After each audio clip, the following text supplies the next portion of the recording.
Sejak kecil, mungkin kita udah diajarin buat menabung. Tapi, pernah nggak kita diajarin gimana cara menghasilkan uang, gimana kita bertanggung jawab sama uang, atau gimana cara kita mengatur keuangan? 25 tahun yang lalu saya lahir di kota Padang Sidimpuan, Sumatera Utara. Lahir sebagai seorang anak laki-laki dalam sebuah keluarga yang sederhana, membuat saya harus bijak dalam mengelola keuangan. Saya baru mengenal uang ketika saya mulai masuk ke dunia sekolah. Ketika sekolah dasar, saya diberikan jatah uang jajan mingguan sama orang tua. Saya pun diminta untuk bertanggung jawab atas jumlah uang yang mereka berikan.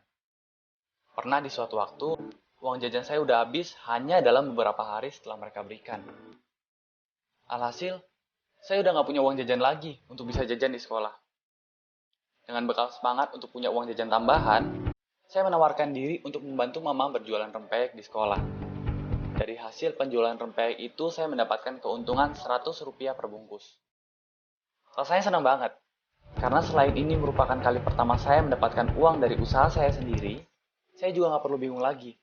Karena di sekolah masih bisa jajan, meskipun jatah uang jajan mingguan saya udah habis. Kalau diingat-ingat lagi, nekat ya anak SD itu. Dan kenekatan itu kembali saya ulangi ketika saya duduk di bangku kelas 3 SMP. Waktu itu sekolah akan mengadakan study tour ke Jogja. Kondisinya, orang tua saya nggak bisa membiayai study tour itu, sehingga saya terancam nggak akan ikut. Tapi saya nggak mau nyerah gitu aja. Suatu hari, ada salah satu teman bapak yang sedang berkunjung ke rumah. Beliau memiliki usaha konveksi. Ketika itu, saya ngobrol banyak hal dengan beliau. Tentang percetakan kaos, penjahitan, sablon, dan lain-lain. Ide nekat itu datang lagi. Saya kepikiran buat nawarin teman-teman bikin kaos bersablon sebagai seragam kegiatan study tour. Ternyata, respon dari teman-teman banyak yang berminat.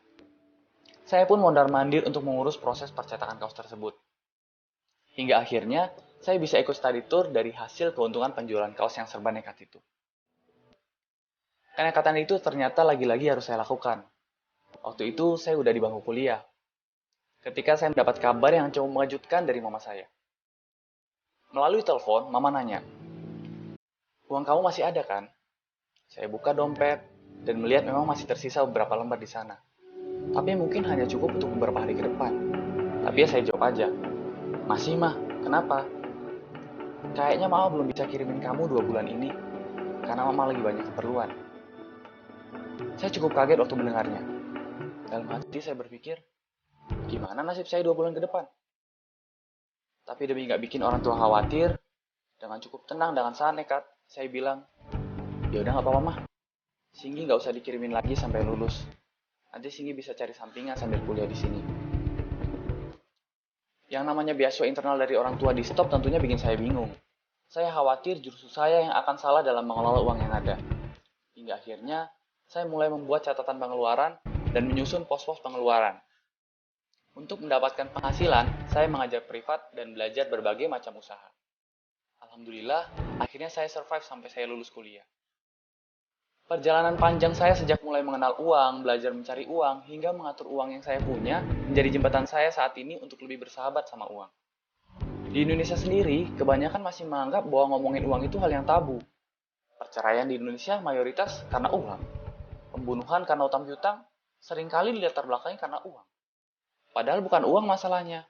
Masalahnya adalah cara kita mengkomunikasikan uang.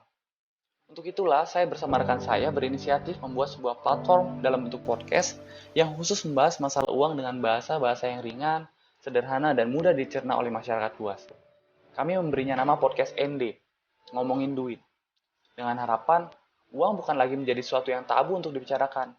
Justru dengan cara dikomunikasikanlah, uang menjadi sesuatu yang bisa diukur dan bisa kita atur. Waktu terbaik untuk belajar mengelola keuangan adalah kemarin. Dan waktu terbaik kedua untuk belajar mengelola keuangan adalah hari ini, untuk masa yang akan datang. Saya Ahmad Singgi Febriarto, pemuda dekat dari Bekasi yang ingin banyak menyebar inspirasi.